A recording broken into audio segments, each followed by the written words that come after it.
Dear students, welcome back to my channel. Today we are diving into a fascinating and transformative era in literature, which is known as the Romantic period. Spanning roughly from the late 18th century to the mid 19th century, the Romantic period marked a significant shift in how literature expressed human experience. Romantic writers focused on emotion, nature, and the individual, challenging the rationalism of the Enlightenment. In this video, we will explore the historical context, key features, prominent authors, and the lasting impact of Romantic period on literature and culture. So let's begin this literary journey. If you have not subscribed to my channel yet, please subscribe now. Starting from the historical context of the Romantic period, the Romantic period emerged as a response to the rapid changes brought about by the Industrial Revolution and the Age of Enlightenment. So, what was Industrial Revolution? As cities expanded and industry flourished, traditional ways of life were disrupted. Many Romantic writers sought refuge in nature, longing for a simpler, more authentic existence. They believed that industrialization alienated human from its true self. So it had a great impact on the romantic poetry, romantic writers, which we will be seeing in the coming minutes. So, second is the political turmoil, the political situation. The period was also marked by political upheaval, particularly the French Revolution.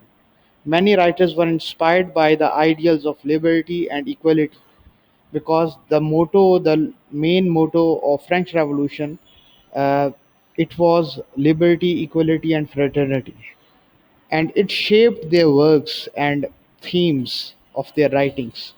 They questioned authority and societal norms, emphasizing the importance of the individual. So individualism can be seen in these works. Then there is a philosophical shift. The Enlightenment emphasized reason and logic, while the Romantics celebrated emotion, intuition, and supernatural. This shift allowed writers to explore deeper psychological and existential themes, pushing the boundaries of traditional literature. Moving forward, uh, what are the key features of romantic literature? So, first of all, they have an emphasis on emotion. Romantic writers believed that emotions were fundamental to human experience. They explored feeling of love, fear, joy, and sorrow in their works, often depicting intense personal experiences. Like we have an example of Wordsworth, William Blake, John Keats. Then another key feature of romantic literature is the celebration of nature. Nature played a crucial role in romantic literature. Writers found inspiration in the beauty and power of the natural world.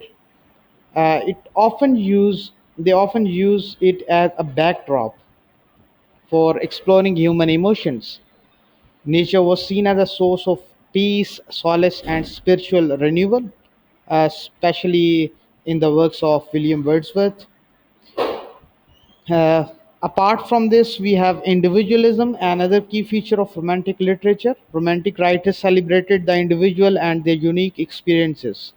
They often portrayed the heroes or the protagonists or who are outsiders or rebels, highlighting the struggle for self-expression and personal freedom.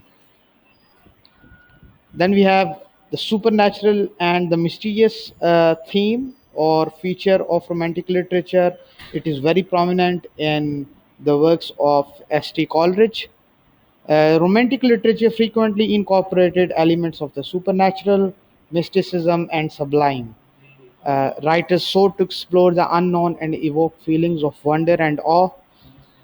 Then we have use of imagination, the poetry, specifically the romantic poetry, is full of imagination. We have Kubla Khan by uh, S.T. Coleridge, in which he presented an imaginary picture of an imaginary place. Then we can also say that romantics believed that creativity and artistic expression were essential for understanding and interpreting the world. So this led to a rich tapestry of metaphors and symbolism in their works. Now let us have a look of at prominent authors and their contributions. Starting from the very first, we have William Blake. William Blake is a very, you can say we divide the Romantic poets into two generations. The first generation Romantic poets, followed by the second generation Romantic poets. William Blake is the first one. He writes about the social issues, and few critics they does not prefer to include him in the romantic, but the romantic period, the time in which he lived, the themes of his poems like chimney sweepers, or some other poems, uh, they contain the romantic themes in his poems. But I will, in detail, I will explain the other five poets.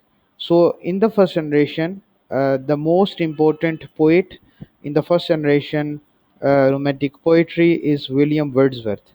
Now, William Wordsworth is often considered as the father of Romantic poetry. He is also known as father of nature, uh, poet of nature. Sorry, his collection lyrical ballads, co-written with Samuel Taylor Coleridge, S.T. Coleridge, revolutionized poetry by emphasizing everyday language and subjects. His famous poems, Daffodils, The Solitary Reaper, Tinton Abbey, these are few of his famous poems. As he also spoke on poetry as a spontaneous overflow of powerful emotions recollected in tranquility. According to Wordsworth, uh, poetry must be uh, representing the rural and rustic life. It must represent nature. To him, nature is a teacher, nature is a healer. So he worships nature. Uh, with Wordsworth, we also have Samuel Taylor Coleridge, his contemporary and his friend. Now, S.T. Coleridge and Wordsworth, they are also known as lake poets. Uh, and they wrote together. S.T. Coleridge also contributed in literary criticism through his Biographia Literaria. We have uh, a different perception to look at literature and to understand poetry. So, Coleridge was known for his imaginative and lyrical poetry. So, the theme of Wordsworth was nature, and the theme of Coleridge poetry was totally imagination, and he contributed in lyrical ballads with Wordsworth as well. His poem "The Rime of Ancient Mariner" is very famous. Then Kubla Khan. In Ancient Mariner, he combined supernatural elements with deep philosophical themes, explored guilt, redemption, and the relationship between humanity and nature. Then we have the other poets of the second generation, starting from John Keats and P.B. Shelley. John Keats is a celebrated poet. He died very young at the age of 25, I suppose. He wrote on beauty, on escapism. So he is a poet of beauty. He is celebrated for his sensual imagery and exploration of beauty and mortality. His odes are very famous. For instance, he wrote Ode to Nightingale, Ode on a Grecian Urn, Ode to Autumn, and they reflect deep philosophical questions about life, art, and the transient nature of beauty. Shelley was an idealistic poet.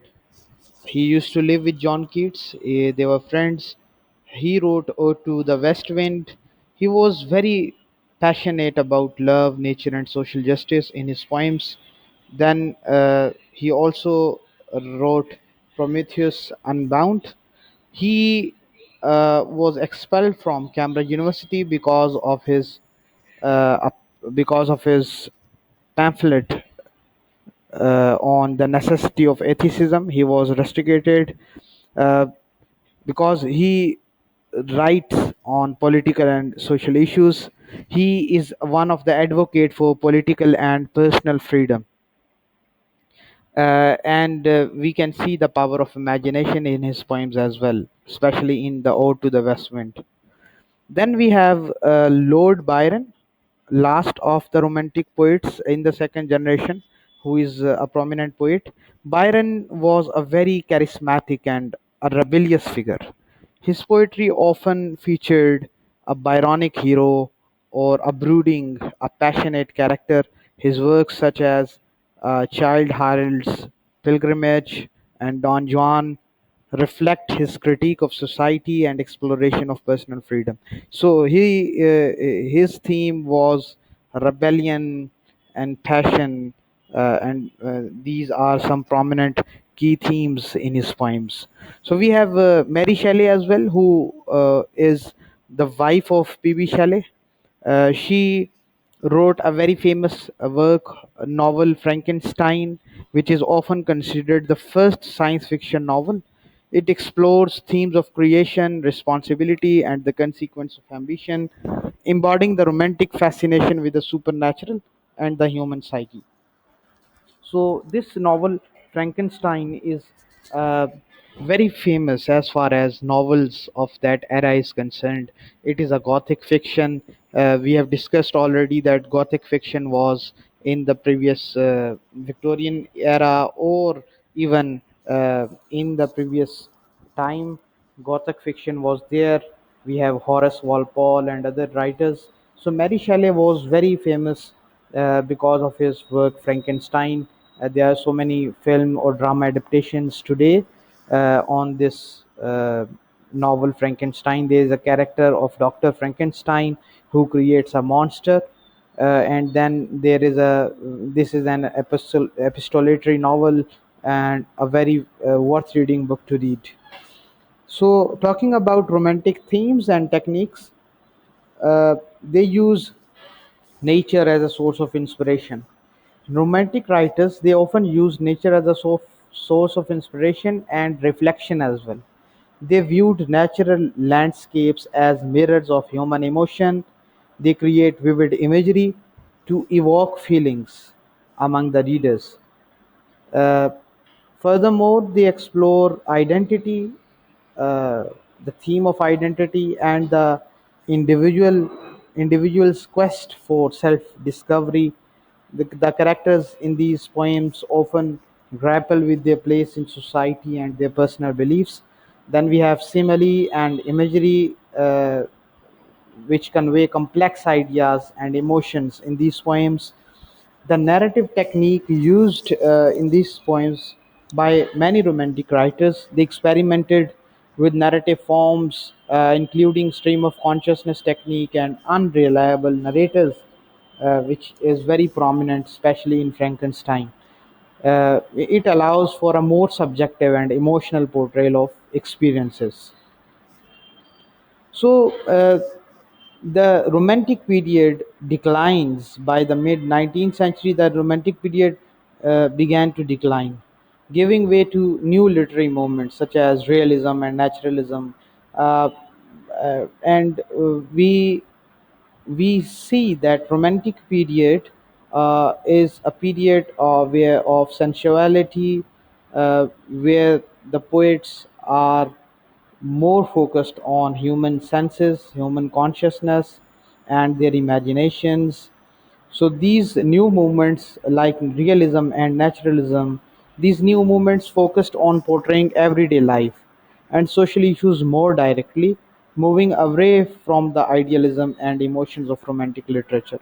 However, the impact of romantic period continues to resonate even in contemporary literature and art, influencing many writers and many painters, artists to this day even. So, therefore, the Romantic period was a time of profound transformation in literature, emphasizing emotion, imagination, and the individual's experience.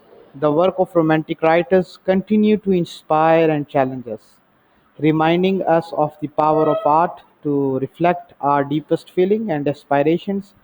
So I hope that you have understood, you have got an overview of what Romantic period is all about. If you enjoyed this exploration of the Romantic period, please leave a comment, like this video, and subscribe to my channel for more literary discussions.